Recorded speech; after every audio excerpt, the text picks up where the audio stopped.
What is up everybody, dodatech here and welcome to my Crysis 3 gaming PC. Now Crysis 3 is coming out very soon, and as soon as I heard that Crysis 3 was coming out, as you might know, I'm a big fan, and so I designed this computer to basically run it on maxed out settings. So to get started, we're going to be using the Intel Core i7-3770K Ivy Bridge processor clocked at 3.5 GHz. Now the K basically means it's overclockable, and when you do this, you'll most likely get it above 4 GHz. So for $320, it makes an excellent start to our build. To cool our CPU, we are using the Cooler Master Hyper 212 Plus. Now this is one of my favorite CPU coolers for the air cooling range, because it comes with one 120mm fan and it has thermal pipe conductivity, and it's also really cheap at only $35, and some point in the future if you want to add another 120mm fan for push-pull airflow, you can do that. For our motherboard, we are going with the Asus P8 Z77-V Pro. Now this is an LGA 1155 socket motherboard. It is standard ATX, and the great thing about this motherboard is it has a lightning port, which can also be a mini display port, USB 3, onboard graphics, and the new Z77 chipset.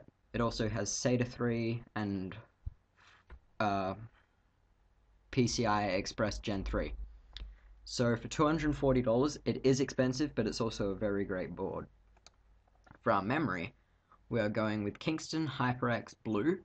This is 8GB, and we are using 2 DIMMs, so for some reason if you want to add more RAM in the future, you can get another 2 4GB DIMMs for an extra $37 and have 16GB, but we're only using 8, so this will cost you $37.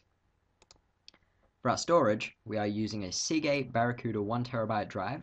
This is a mechanical hard drive and it's 7200 RPM, and it's also really cheap at the moment for only $70. For our optical drive, we are using a Lighton DVD burner. Now with optical drives, if you want to, you can throw them out the window. You don't need them, but if you want to upgrade, you can have a Blu-ray drive or a Blu-ray rewriter.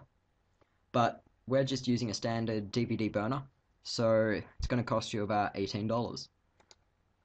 For our graphics card, we're using the MSI GeForce GTX 670. This is a 2GB card, and it's going to give you some really solid performance. If you want to, you can add another card for two-way SLI and have 4GB, but we're only using one, and it's going to give you some really solid performance for only $370. For our power supply, we are using a Silverstone 850-watt modular power supply. This is fully modular, and it's also 80+ silver, so it's going to give you some really high quality power. It's also really efficient, and it's only $140, so why would you go wrong? For our case, we are using the Cooler Master Half 912. This is a standard ATX case. It's also mid ATX is also another name, and it's really my favorite budget case, coming in at only $60. So what's the damage? All up, this will cost you $1,289.91. Now this is quite a lot for a computer, but it's also future-proofed quite a bit because you've got your 670 in there. It's fully upgradable. You can add 2 graphics cards, you can double your RAM, and all that stuff. You can also add extra hard drives. So as always, I'm going to be leaving a list of upgrades down in the description. But anyway, thank you guys for watching. My name is dodatech. Please don't forget to comment, rate, and subscribe, and I'll see you guys later. Bye for now.